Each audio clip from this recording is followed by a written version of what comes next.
something like roofing is a young man's sport. Okay, I treat it just like I've been drafted to play on a college team or NBA or like professional sport, right? You get in for like, you have 2, 3, 4 years. You have a contract. You go all in, all effort, and the rest of the life, you're gonna enjoy that retirement, that, you know, cash out when you sell the company.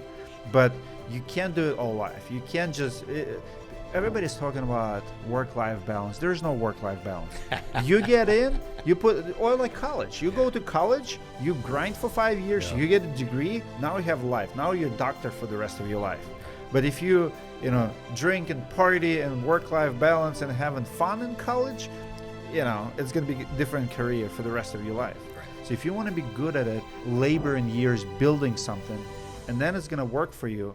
But if you want to get out, I would say don't think, like people think that, okay, I'll build a business and it'll work by itself.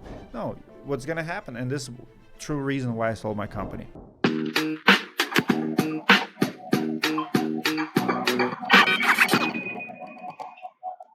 Welcome to another episode of Pain Points. This episode is sponsored by Ringba, the #1 call tracking software in the industry. If your business relies on phone calls, Ringba gives you the technology to track, route, and optimize every phone call so you know exactly what's driving revenue. Speaking of revenue, Ringba is responsible for generating billions of dollars in the industry. With a B, Ringba simply helps you scale smarter. Flexible month-to-month contracts, world-class support, and they make it easy for businesses of any size to grow using industry-leading tech. So if calls matter to your business, Ringba should be powering them.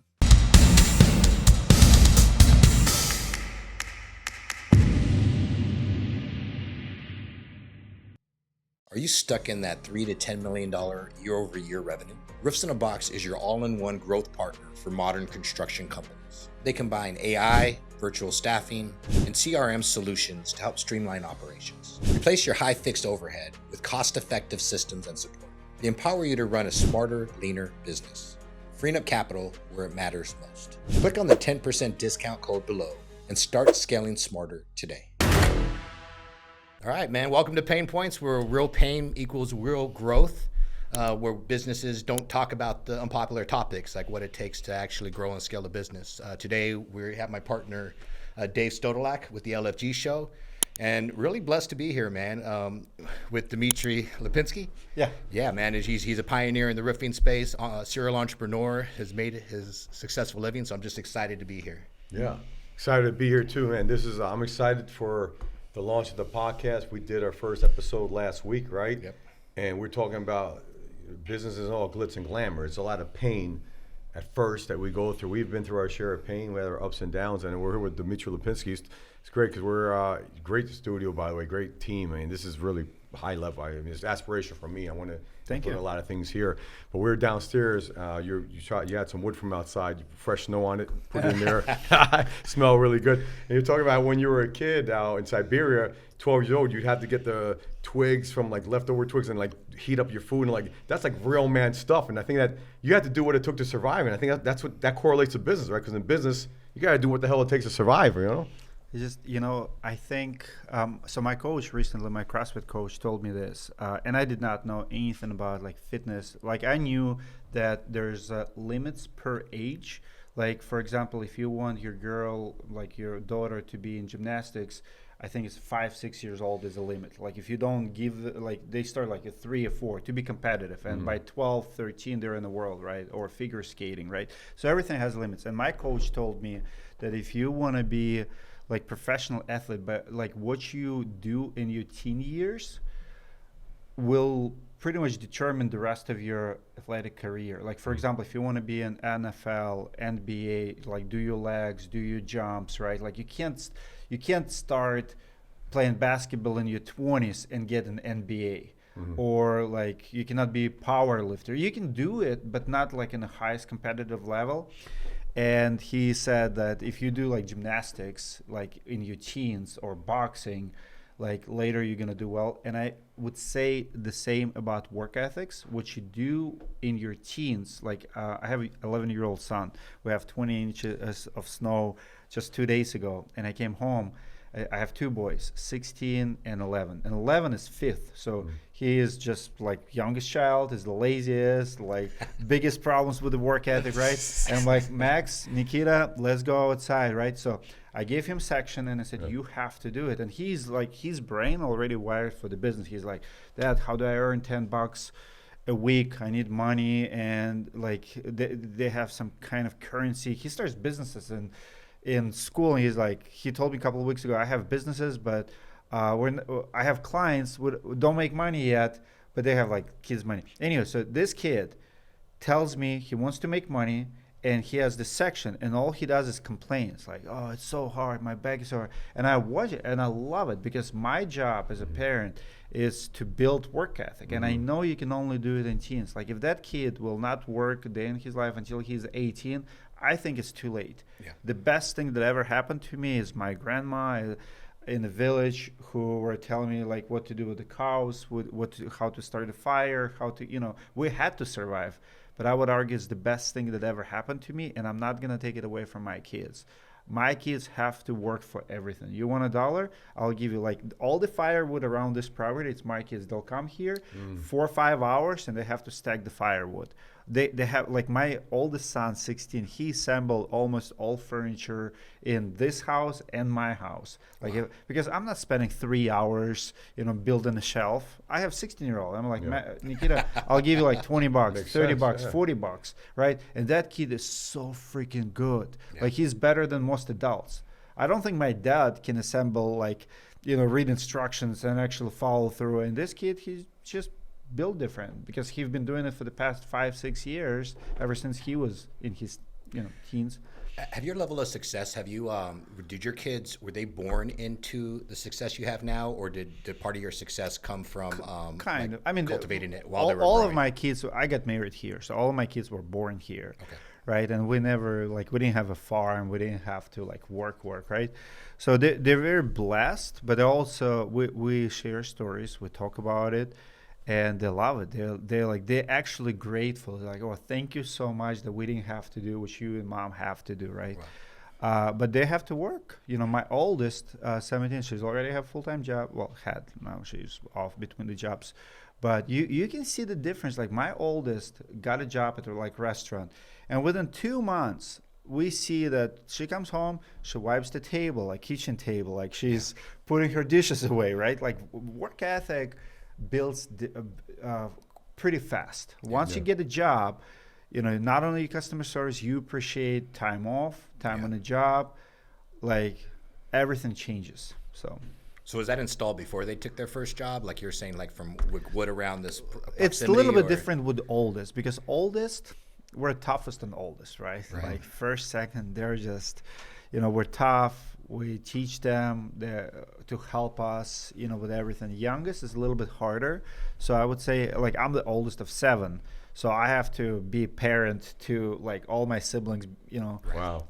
And so you have to help parents, because you're kind of almost a parent job, right? You provide, you support, you protect, you help your parents, because if your dad is not around, you're doing it. So my oldest daughter and son, they already have work ethic, and now youngest, because they have oldest sister and brother and they have parents, they didn't have to do anything. So now you have to teach them, and it's hard. Right. I have a question. You made me think about that, because I ran track in high school. I was the captain of my team. We had the best time in the nation in the sprint medley relay, and I was so obsessed with becoming. I wasn't the fastest guy, but I was a good motivator, and I was always a leadoff guy on my team. And I would study what back then Carl Lewis was a big American sprinter, right? I would study what he did. He'd run with these parachutes. He had these 7-inch sneakers that you would jump on and supposed to make you fast. So I would buy that stuff. I'd work, save money, and then I would buy that stuff, and I would get faster, right? But I was so obsessed, and I wanted my name on our high school. They have a thing of the records. I wanted my name on there. So we have our name there, still there to this day. And we had the best time in America that year in that one race. So we were all American, right? But the point is to say I was so obsessed with that goal. And think about what you said. You made me think. I haven't thought about this ever. That's when I had that goal when I was it builds you 14, 15, right? And I started about freaking hiring, because we talk about how hard is to hire right now. We talk about entitlement, right? So maybe that's a good interview question. In your teenage years, tell me like a goal you aspired to, like, or something like that. What did you do that was tough? What were your pain points as a teenager? Right? That might be like a good question to ask. Oh, Man. Think about it. It's very good, because if you want to understand the person, you have to understand his childhood. Yeah. All the answers, like how you today, how I'm today, you, like it's all your childhood traumas. It's how did you grow up poor? Did you grow up rich? You know, where in the family you are, like what happened. You know, if you grew up in a military family and you moved 15 times, that's going to be a big part of your character. Yeah. You know, you change a lot of schools. That affects you. I would say, to your point, sport also builds work ethic like crazy, especially competitive. Like my daughter plays basketball now and she's obsessed with it, but it builds. She comes home, she's watching, like she's so good. She scored like, it's her first year playing, she's 13. It's like 50 points first season, and because everything trackable, right? But it's a work ethic. Yeah. And it builds you just like anything else. But the point is, like my youngest, he does not want to do, we have to make him, like, let's go to swimming lesson, let's do boxing. Like you have to like force them, where older, you know, they already have it built in them. Yeah. Yeah. So can you kind of like educate like our viewers, because I know you've done multiple things in your career. Can you kind of walk through your journey? I kind of want to hear about what got you into roofing. Sure. Why did you get into it, first of all? And then I think the second question on that, can you kind of talk about your evolution from growth? Sure. And I have some questions around that, depending if you answered or not. So I came to the United States in 2005. I think I made $18,000 in the first year in the United States. Okay. So $6 an hour, work at a daily. So first 10 years, almost 10 years, 8 years, I work with my hands. Okay. So I've done like 10 construction jobs. I've hung siding here in Minneapolis back in 2006 for a friend of mine, $10 an hour. Then $12 an hour. That's like 2007, 2008. Work in a cabinet shop for a year. Work for a remodeling company for 2 years. That remodeling company ended up filing bankruptcy. It was a small team, 5-6 guys. I came home. So you went from a history teacher in Russia, came to here, a laborer. Yeah, if you move to another country, you're not gonna get your cool job. You're not going to be a doctor right away. You can transfer, like there, you know, like, but you still have to have a degree here, right? Like you can't go from teacher in India or Russia to teaching in the United States, right? Yeah. So I wanted, like, I dropped out of university, so I have a college degree, could get a job, but figure out like there's no future in it. Right. Came to the United States, and at first I did not know I'm going to be in construction. Right. It could be anything at that point, but I said, you know what, I'll spend 3 years figuring out what's there, and then I'll pick a lane and I'll go. And within 3 years, I knew it was going to be construction. So my first business after I quit, I didn't quit. The guy filed bankruptcy. I came home, told my wife I'll never work for anyone else. I never did. And out of everything I was doing at the time, I was working with my hands. I would say tile, hardwood floors, painting, framing. I've done it all, but I knew one thing. If you want to be successful, you want to pick a lane and just go with it. Okay. And I'm like, I'll do floors. And I made $2,000 first week installing floors at the cheapest rates possible. So did the floors for a couple of years. And then in 2012, my mother-in-law, that was in Atlanta, Georgia. My mother-in-law got cancer. And we didn't have relatives. At that time, we have 4 kids. I came home and said, babe, let's move back to Minneapolis, support your mom, and be close to your family. We did not know she's going to make it. You never know. So my wife asked me, what are you going to do in Minnesota? I said, I'll figure it out. And I Googled, and I asked I didn't Google. I asked all my friends, if you would start a business today, what it would be. Like the siding guy who I worked for back in 2006, he still was a siding guy. I called him, said, Alex, if you would start today, what would you do? Because I'm flooring guy. Everybody knew me as a flooring guy. Right. He's a siding guy. He's like, roofing. Money's in the roofing. So I asked, I don't know, like 5 people, and everybody's like, roofing, roofing, roofing. I have few clients when I did my floors, few guys, they were like in roofing, and I'm like, I like that business better. It's almost the same trade, like except harder floors is in house, same patterns, right? Different margins, different materials, but like it's labor, materials, removal, installation. right? So you're finally getting into roofing. You come here. I'm not trying to cut you off. And you Yeah, finish your I came story. 2013. I'm like, everybody tells me that the roofing where's the money is. I started my roofing company when I still was in Atlanta. I came up with a name. Okay. I wrapped my vehicle, I moved here, and I just went in it. You were pot committed. You just said all in. I've never installed. I did not know who JF was, who Scorning was, what shingle was. Like, I've never installed the roof. But for me, trade, it's not what you do. It's not your business. There's a business and there's a trade, right? And a lot of people, they're confused. Like, I'll put it this way.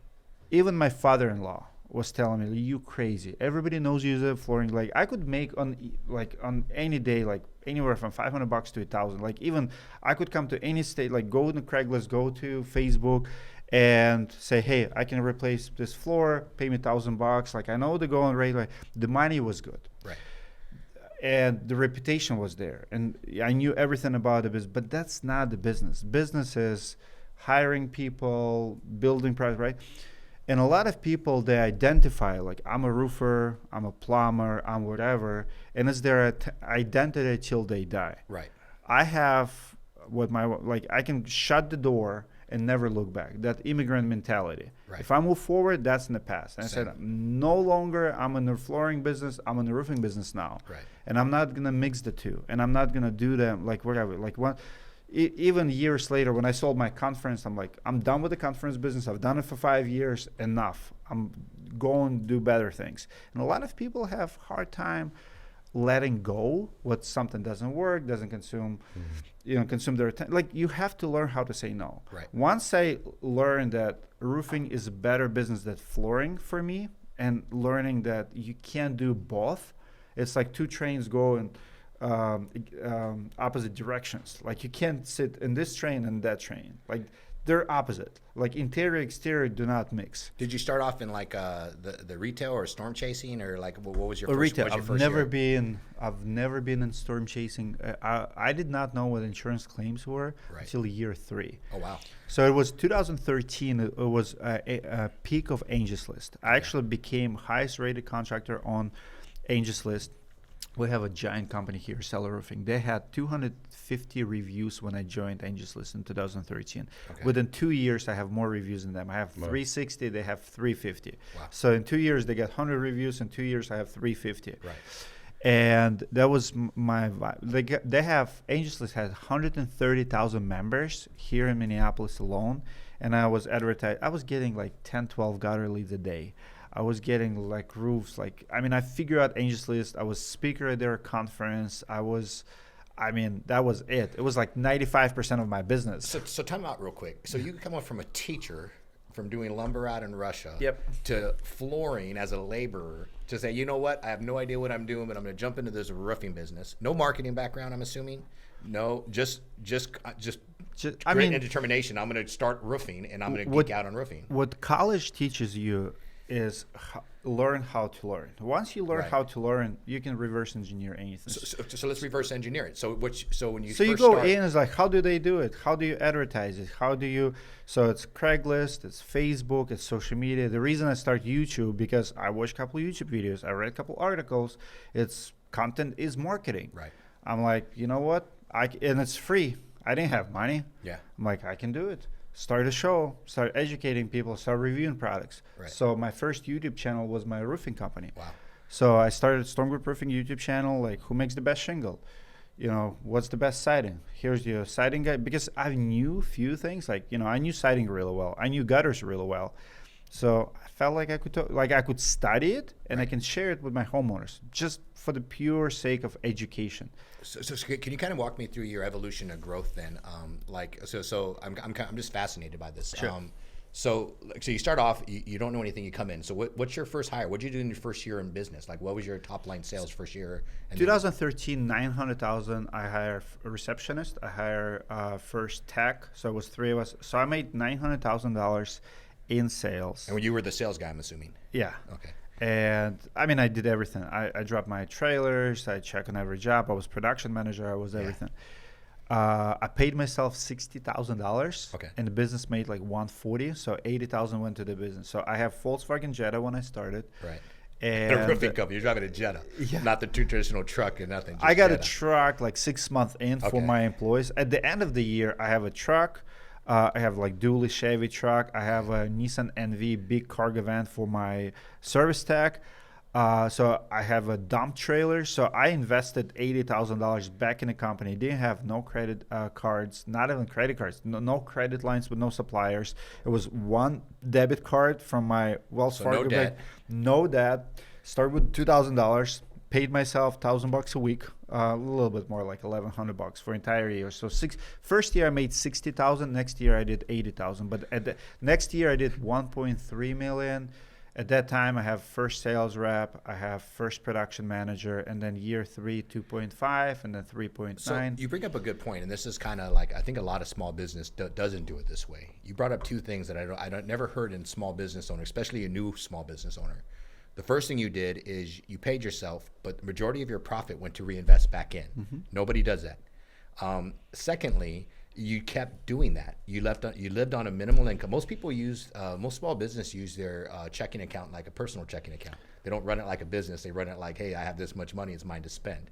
You did it differently. You said over half of it, only a third you're going to keep. The rest of it's going to, 2/3 of it's going to go right back to reinvest back in growth. So I believe that when you open a business, you have to live on the minimum wage for you. Like everything else stays in the business. So like my wife and myself, we always decided what's the minimum wage. Like first 5 years, me running a roofing company, I lived in $150,000 townhome for 5 years. At the end, and you can imagine 5 years, we're already like 3-4 million.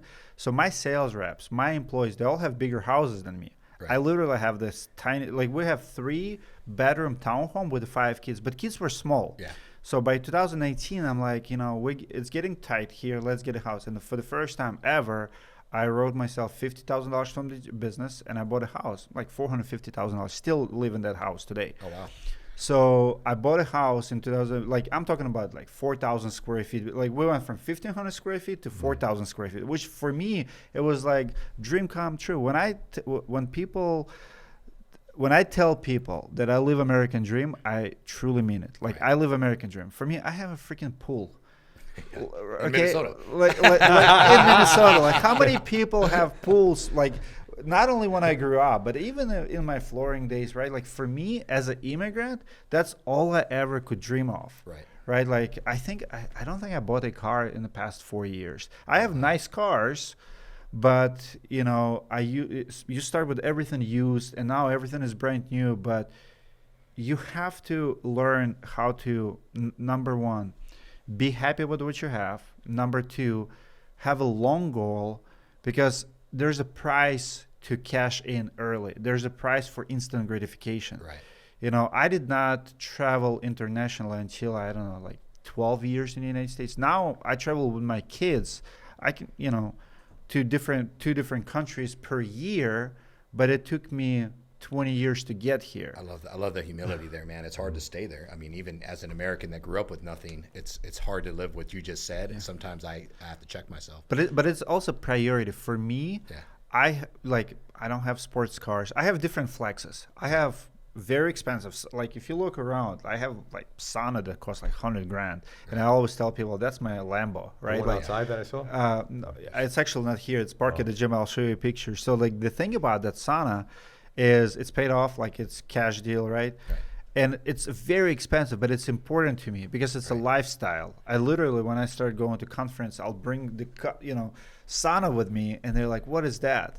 I'm like, "You can show your sports car. I'll show off this, and we're gonna have a good time." So different flex. I got you.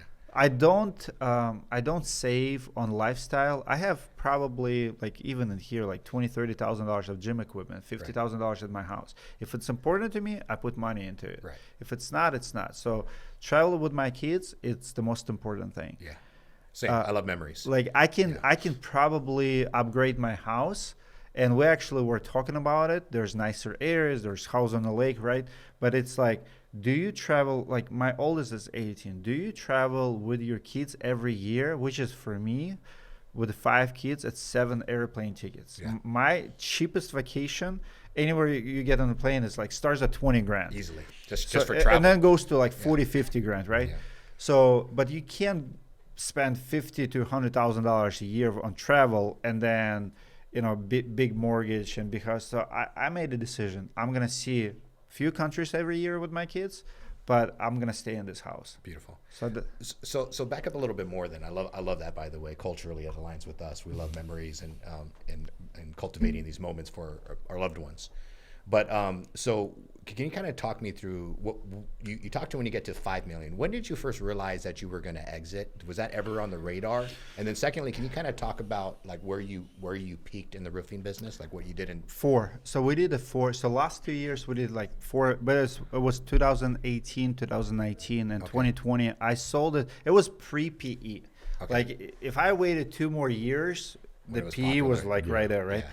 And my biggest thing was I started Directory in 2019, and it was a big conflict of interest. Like, do I go all in on the platform? Do I go all in on business of recommending contractor?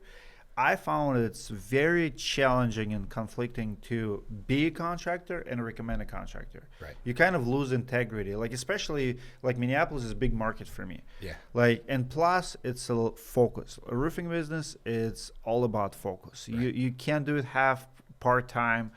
And I'm like, I want to build this, and I want to spend next 10 years of my life building directory.com. Gotcha. And I made a decision to sell. I actually sold my company to my general manager. Oh, wow. And so he runs it. He has actually own directory. Like we advertise for him, we recommend him just like anybody else. Yeah. So good relationship. From my business, 3 companies were born. My production manager, who I hired from Menards, started his company. My salesman guy started a company, and also the guy who bought my company. It's a fun fact. There's my production manager started his company, and that company is more my company than the one I sold, because he recruited. I have 2 guys doing repairs for me for 5 years. The guy sold my business to. He did not want to have a repair department, so my production manager hired them. Then my gutter guy went there. Then my accountant went there. Assistant production manager went there. So there's like 6 people who I've hired now work for this company that I didn't sell. And anyway, it is what it is. Like, it's a good thing. It's not a bad thing. Yeah. No, I think it's an amazing story, and that it just goes to show you if you have the right mental framework, that you can get into a business like this. And I'm thinking like, are you in Minnesota? Your roofing companies? No, right? No, we came in here for like maybe, I can't even say we're here. It's like Texas. We did like 5 sales and then that's it. So we have it on our P&L, but not really. Yeah, the reason I say that is that like it's good businesses or business where it's not a matter if, it's a matter of when you got to replace your roof, right? We had I ran a call. I didn't own the company, but I ran a call center that was in home warranty, and I always like those if. It's not a matter if, it's a matter of when you got to replace your water heater, right? So when you have those core kind of businesses, man, I think that you kind of have the right hustle mentality, and it starts with hustle, then you add to that, right? Which is you're going to talk about in pain points. Yeah, I guess like pain points. Like speaking of pain points, if you were going to etch a sketch it and do it all over again, you asked me this question on your podcast earlier, or both of us. If you said like, hey, back against the wall, and I'm going to open up a roofing company today, knowing what you know now, how would you do it differently? And then secondly, like, what do you think your biggest, you were talking about pain points like in your current business, which we'll get to later, but what was your biggest pain point in that growth? Not seeing trees through the forest. The hardest one for me, like on the year 5, I got very depressed. I started having financial issues, and the problem that a lot of business owners have is we are like, it's a very famous phrase everybody's talking about, like work on the business, not in the business. Right. I don't think it's true. I don't think it's possible. I think if you leave operations, your business was always like, think about this. If you have 2 hotels, one hotel owner works on the business, never there, but he bought it and he looks like at P&Ls, and hotel number 2, business owners, meets guests, meets concierge, right? Like which one is going to do better? Right. Right? Like the one where owner is involved, the moment you leave, everything is going to tank. Like your sales going to go a little lower. Even if you have like really good people, if you're a solid owner, you have to be present and you have to be an operation. Now, there's levels to this game, and I would say if you, like I was overworking, like when you put 10, 12 hours you will not see when people are stealing from you. You will not see when you're losing money on the jobs. That's what happened to us. I got super depressed when on Tuesday you have $50,000 in your account, and on Friday on the payroll day you have -5. Right, like know that moment. Yeah, that's happened to us too. Exactly, Feast right? or famine, yeah. Exactly. So like you have I know my heart. I know I never abused my company. I know I never stole from anyone. I know by your heart that you've done everything right. Right. And you still this bad guy who cannot write a check. You cannot pay supplier on time. You cannot pay sub on time. That got into my head. I got so depressed. I'm like, and it wasn't like large amounts were but it was negative. It was hard. We had, after the storm, I remember you have $350,000 to collect. Your receivables, all the typical stuff. But one of the problems that I had, I'll give you one story. We have, while I was depressed, I did not know it until 6 months later. 2 people who was working for me were stealing from me. Wow. Here's what one guy did.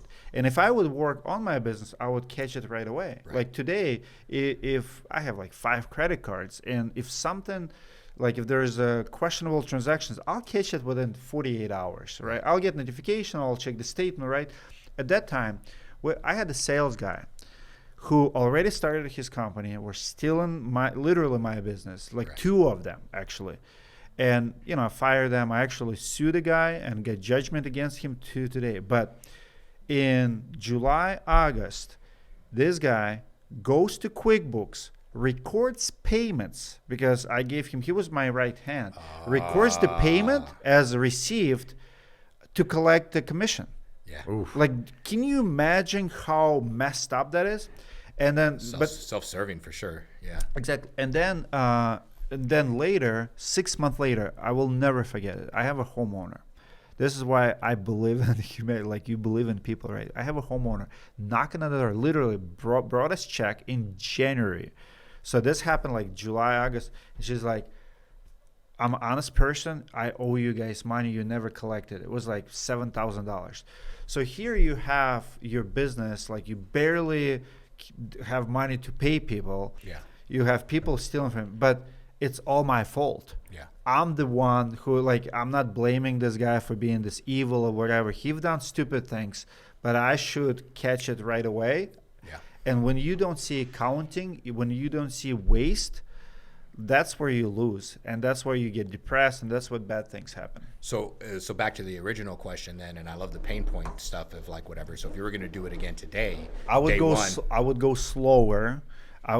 Learn how to delegate. There is a time when you grind. Right. I call them labor in years. I would go all in. For me, something like roofing is a young man's sport. Okay, I treat it just like I've been drafted to play on a college team or NBA or professional sport, right? You get in for you have 2, 3, 4 years. You have a contract. Yeah. Put all your best. It's not where you put 30 hours or part-time. You go all in, all effort, and the rest of the life you're gonna enjoy that retirement, that cash out when you sell the company. But you can't do it all life. You can't just. Everybody's talking about work-life balance. There's no work-life balance. You get in, you put, or like college. You go to college, you grind for 5 years, you get a degree. Now you have life. Now you're a doctor for the rest of your life. Right. But if you drink and party and work-life balance and having fun in college, it's going to be a different career for the rest of your life. Right. So if you want to be good at it, come in, spend some labor and years building something, and then it's going to work for you. But if you want to get out, I would say don't think people think that, okay, I'll build a business and it'll work by itself. No, what's going to happen, and this is true reason why I sold my company. I looked at my business, and for the past 2 years before I sold it, I was there maybe once a week. I was traveling, I was doing this. I enjoy it, right? And then I asked myself, if I would lose my general manager, if my general manager decides to resign and start his own business, because he's running my business right now, he knows everything, right? Yeah. What's stopping him to start? I pay him really well, but if he quits, it means I have to be sucked in the business again. Yep. through the same headaches, everything until I replace it. And it's actually happened before. When I lost my general manager or production manager, or I have to come in for 6 months before I rehire people. And usually when someone like sales manager quits, he will take a few people with him. And it happens, I mean, you hear the stories. It happens all the time to the biggest teams, right? Yeah.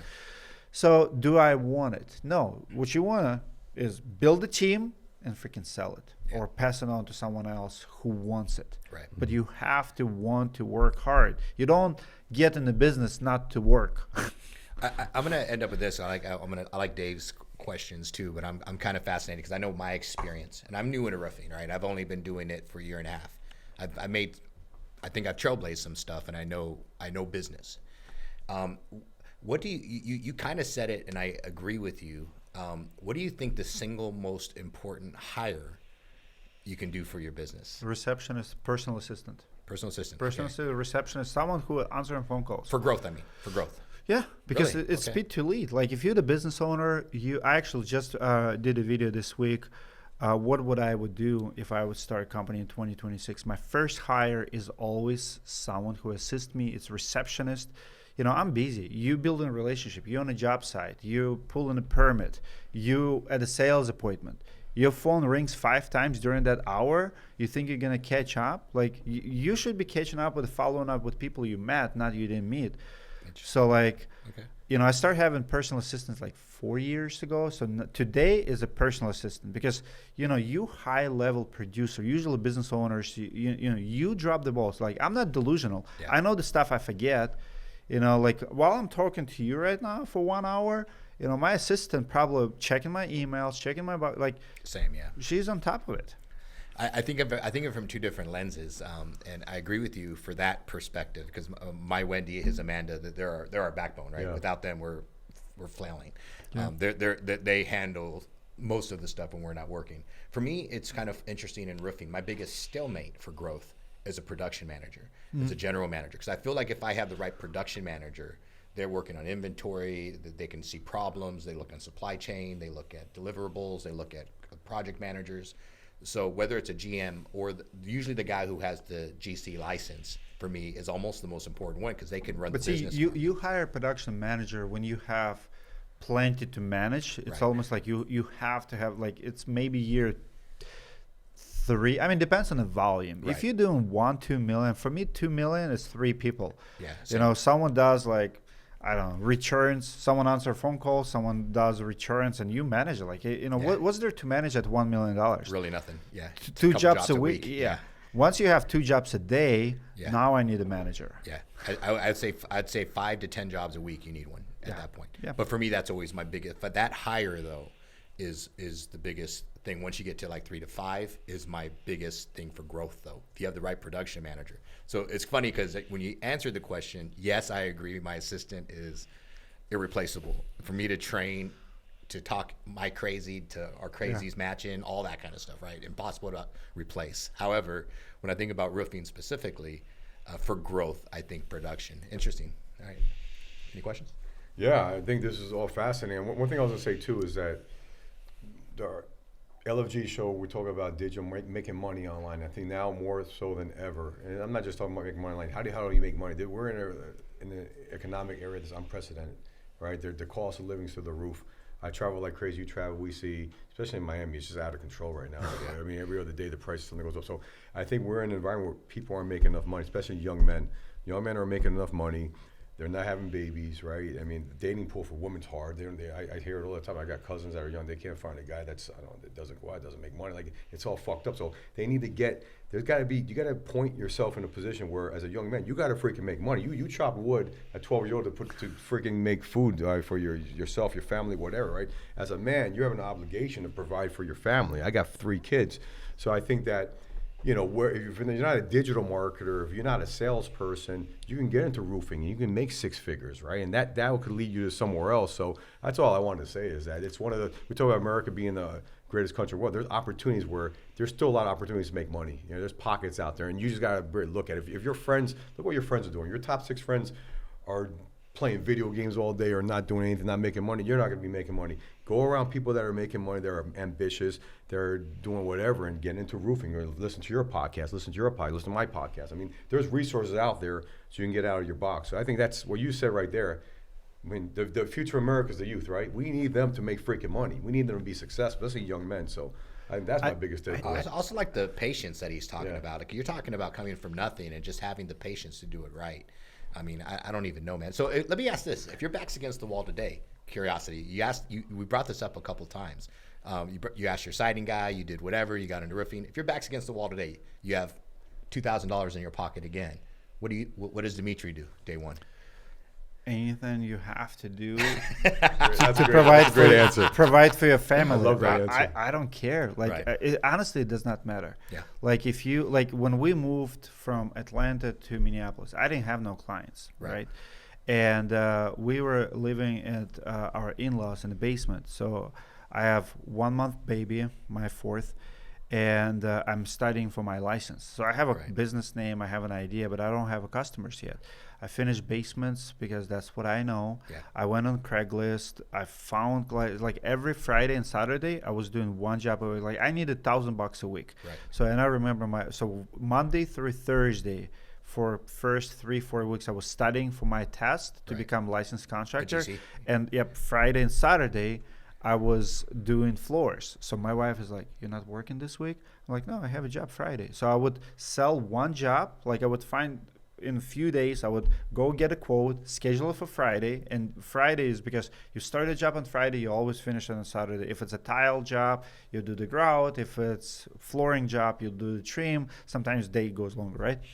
And it's not hard to find $1,000 flooring job. Like, average ticket is like $1,500, and so 4 jobs a month, it was enough for us.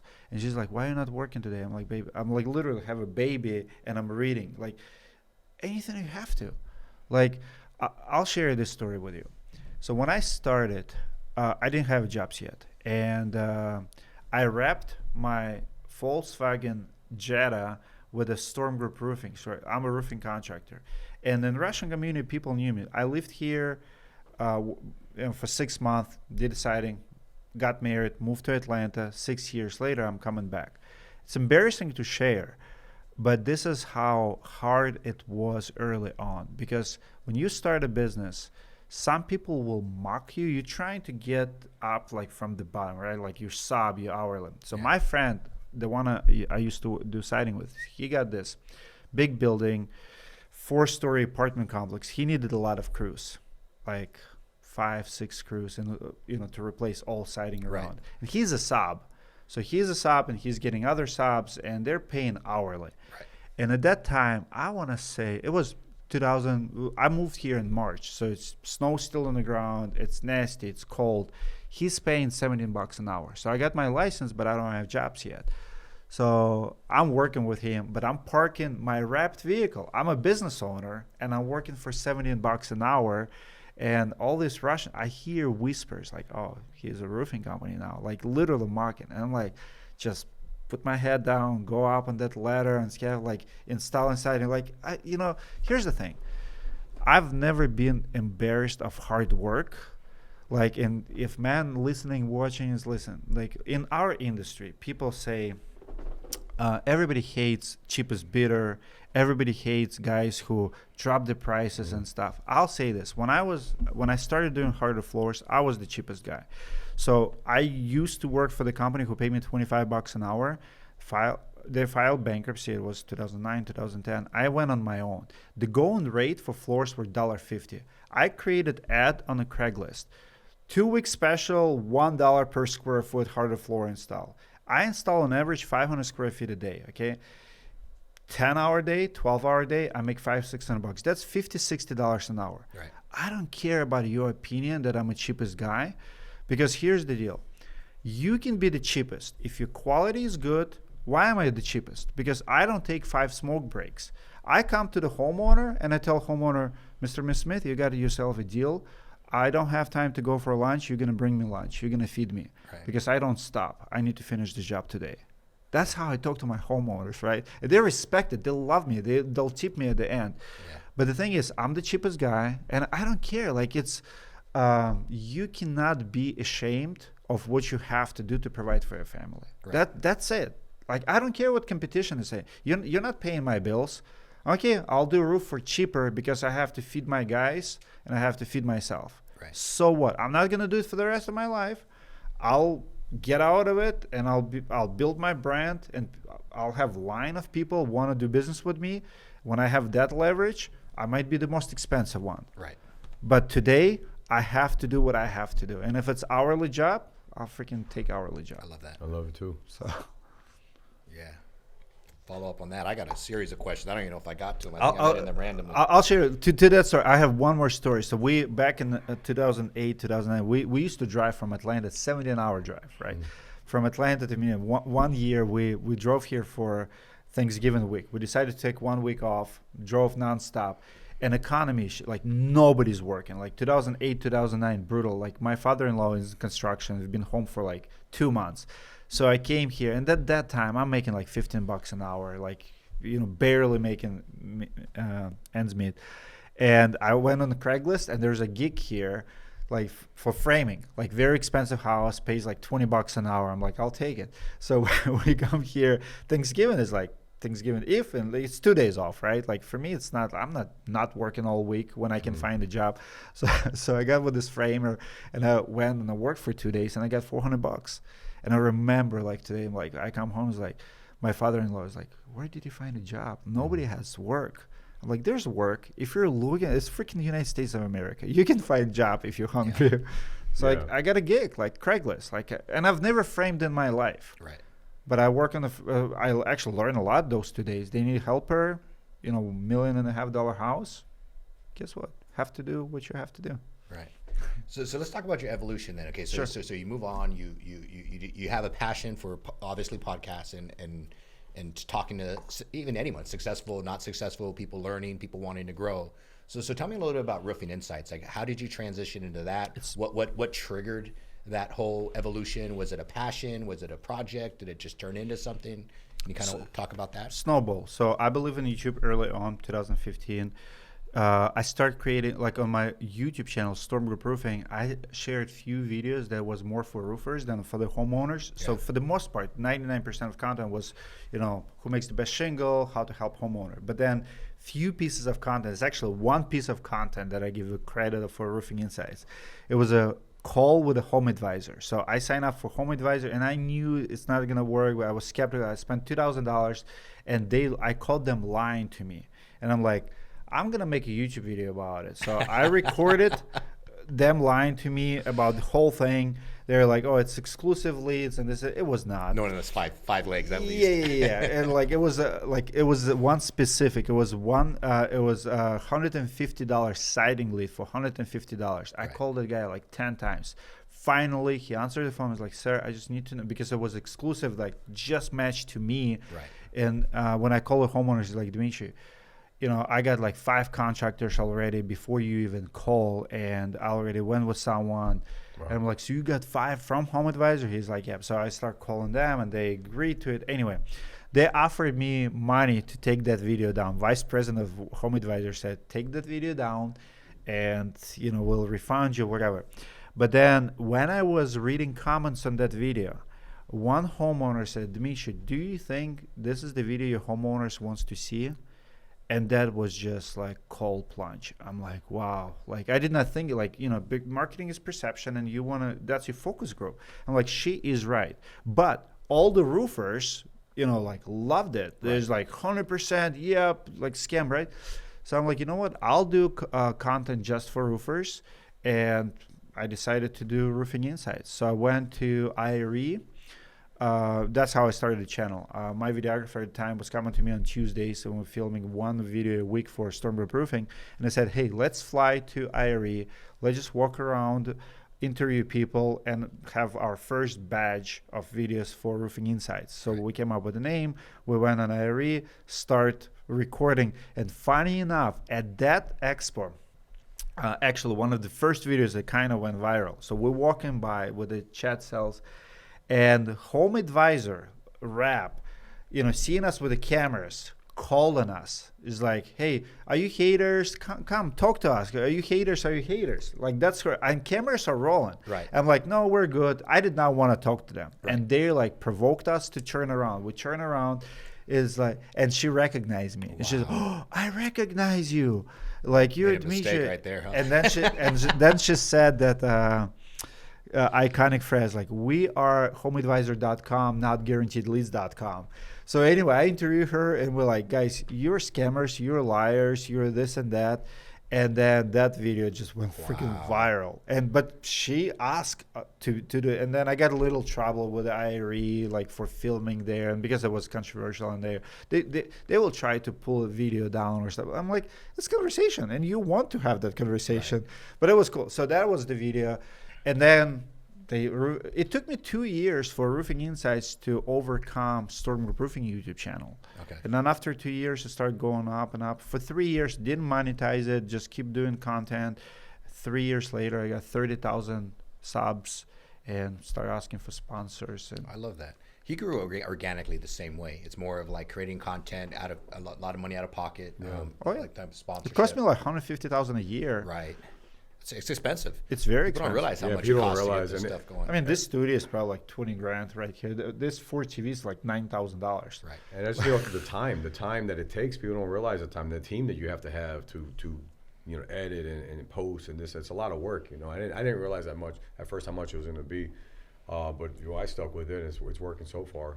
We're following the same model as you. I mean, we're a year 2. And now we have sponsors throwing money at us. We get free booths at shows. It's pretty cool. But when we're still not even nowhere near optimized, we're about to be. And it takes time. I'm excited with what Ed's has going on too, because what we learn, he's learning, and then he's going to help us. We're all going to grow together. Yeah, the thing about me though, it's kind of weird. I'm not a raw guy. I love teaching. I love mentoring. I love teaching other business professionals. That's why I have so many companies, because I mentor. But I notice in this space, I'm a nobody. And it's weird coming from the lead gen space where we can like put a name down, and in roofing, people are like, who the hell are you, right? Even as a big, like, it doesn't matter the supplier, we're one of the top buyers from those suppliers. Mm-hmm. But when I go to that company to ask for stuff, they're like, who are you? And so the reason I even started doing podcasts is because I need to make a name, but I want to stay true to myself. And being true to myself is that's the best way to do it. I want to teach and mentor. I don't want to be the rah-rah. I made my millions, I've done whatever, but I'm not that guy that waves that flag that says, look at all I've done, look at all I've accomplished. But in this space, it's irony that people are attracted to that too. You almost need both. You need, hey, look at all the shiny, like you were talking about, humble, staying house, living within your means. That's very respectful. But a lot of them in this space, big trucks, Rolexes, fake it till you make it. Fake it till you Hold make on. it. Hey, Ellie, can you log into 1 o'clock Zoom? If Adam sent us there, just say we have full studio and we're not going to have a guest today. Let's wrap it up. No. 5-10 minutes. Okay.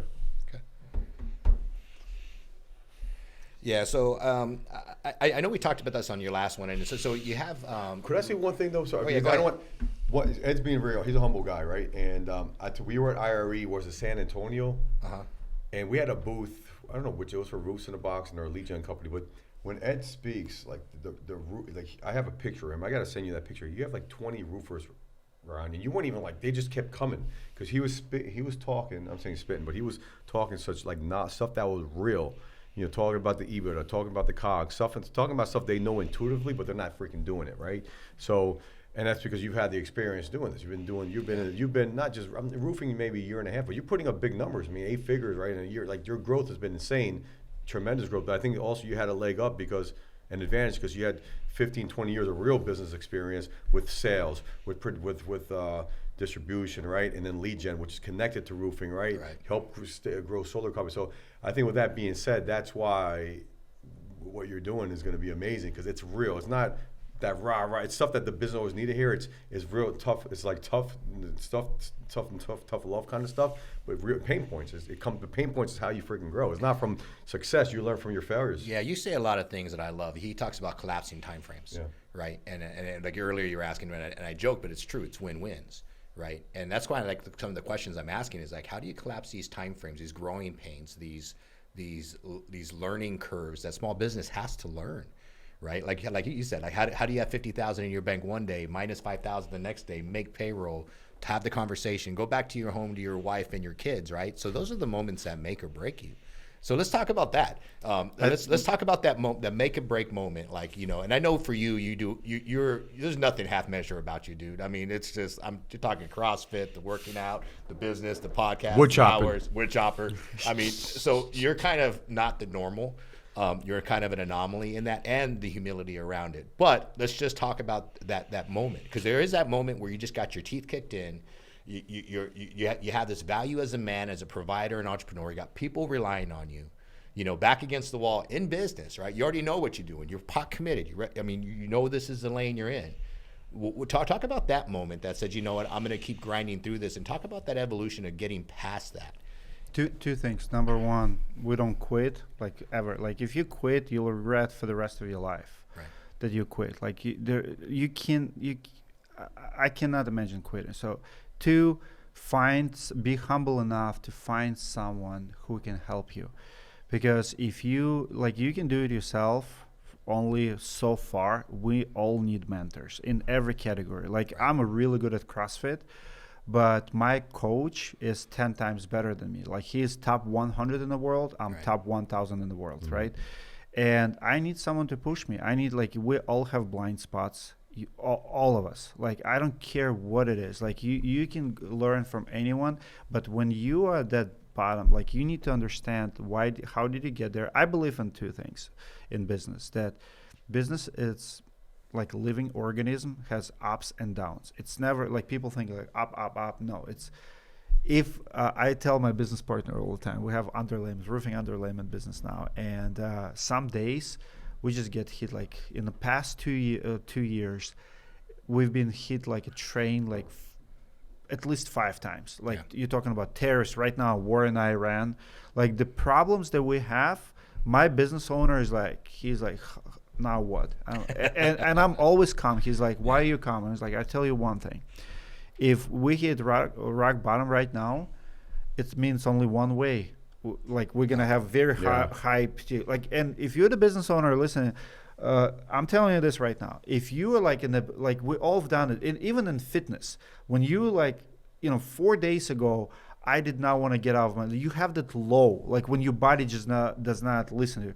Then you have 2 nights of sleeps, 2 good meals, and you're like, oh, I'm ready to go again. Yeah. You just have to sit in the low, and sometimes don't move, don't do anything, go for a walk. So I remember one day when I was like the most depressed day of my life in my roofing career. I have 5 kids, and I called my wife. I did not know what to do. I was so depressed, not to take your life, but kind of like suicidal mode, right? Like, if you don't have kids, if you don't have a reason why, you can take your life in that moment, because you don't understand why you do what you do anymore. And I called my wife. I said, I'm going to take kids and I'm going to take a day off, which is for me unheard of. I never do that. Came home. We have this waterfall, and we have a boat 45 minutes away, Sioux Falls. So went there, got us on a boat, go like river walk. We hiked, spent a day with my kids. Right. That's like, you have to remember why you do what you do. You look at them. They will never understand. You don't have to tell anyone. But my thing is, when you get that low, just sit there. No, it's going to be better. It can't be too low for too long. Just don't quit. But then reach out to someone. Like, you asked me earlier about books and stuff. Like, there's someone in this world who've been through what you've been, whether it's marriage, financial, identity crisis. I don't know what the problems you have. There's someone who have been there. Just reach out to them. Can I ask you 2 questions? Sure. Actually, I love this, because I got Dave. I got great shoulder-to-shoulder friends, right? I got mentors and teachers all around me. Amazing entrepreneurs, amazing people, first and foremost. So first, who's your biggest influence in business, if you were going to name 1 or 2? And then I also want you to, and I don't know if you're cool with this, I want you to put in a shameless plug about like your consumer, your business for lead generation. Because I know you're in that, and you're a little bit more unique than what we do. So I want to let our audience kind of hear what you do. Sure. So the two questions, very different questions, but if you can answer. Lead generation, very simple. Directory.com. I would say new sheriff in town, new angels list. We connect homeowners and contractors. We don't sell leads. Okay. We recommend homeowners to contractors, and we get fixed fee on the back end. So you can get 10 leads, only one job, you only pay for that job. So we work a lot with the homeowners, like concierge service. We help them pick the right contractors. Literally, sometimes we'll review the estimates and I'll say, hey, this guy is better. Here's why. That's on the business side. On the personal side, I don't have, like, my biggest problem in life, I would say, the phrase that it's lonely at the top. I'm struggling to find a good pastor, good mentor. I have people in each category, but nobody's close enough. Like someone like Lance Backman. I have good friends in the industry, so if I have like business problem, for example, we have major problem with the tariffs, and we lost like $300,000. I came to Lance Backman and say, man, here's the problem. Here's what I have. I need to offset like this $300,000 problem. What would you do? Yeah. And he gave me one of the best advice I ever have, but in that problem, right? So someone like Lance Backman, I would call a mentor when I need them, but I might not talk to a guy for a year. So I don't have anybody by my side. Gotcha. I don't have a business partner. I can share a few things here and there, but I feel like most men, it's like, I believe that biblical. Every man, every person have to pick up their own cross, and you're not supposed to do it with 5 other people. Every one of us carries something that only you can carry. We have that load. And, my wife is my support. She's probably number one person. Like, she's a true helper. But even my wife, like, I'm not going to share a few things, not to stress her out. She hates it. She's like, why you didn't tell me? I'm like, because I want you to sleep at night. Let me burden this. You got your own burden. Exactly. So I don't, to answer your question, I don't have those people. Interesting. Yeah, I feel blessed in a lot of ways. I mean, I agree with you. I think at the end of the day, you got to pull up your pants. You got to look at the man in the mirror. You got to make it happen. I love that phrase. There's 3 types of people: people that make things happen, people that watch things happen, and people that wonder what the hell just happened, right? So I think as entrepreneurs, you got to make it happen. But I love the shoulder-to-shoulder analogy too, though. I think the reason I've been able to succeed so much is I've had a lot of great teachers, and a lot of times the student becomes the teachers in a lot of ways. But interesting. I love it, though. I love the self-made, man. You're a tremendous story. Thank you. Anything you want to close up with? Or? No, I think that was I know you have a meeting, but this has been amazing. This has been great. I mean, great episode for Pain Points, and for the LFG audience to listen to. Right. A lot of. Thank you for flying in. Oh yeah, success is there's success leaves clues, and you talk about the pain, the success. You talk about all of it. So we really appreciate the mental aspect. I love the teenager analogy, man. That's awesome. That's huge. Yeah. Well, thank you for coming. Let's eat. Let's see ya. Pain Points. Subscribe Pain Points on YouTube. LFG Show Roofing Insights. Welcome to another episode of Pain Points. This episode is sponsored by Ringba, the #1 call tracking software in the industry. If your business relies on phone calls, Ringba gives you the technology to track, route, and optimize every phone call so you know exactly what's driving revenue.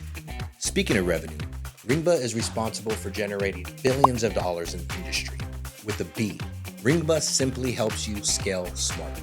Flexible month-to-month contracts, world-class support, and they make it easy for businesses of any size to grow using industry-leading tech. So if calls matter to your business, Ringba should be powering them.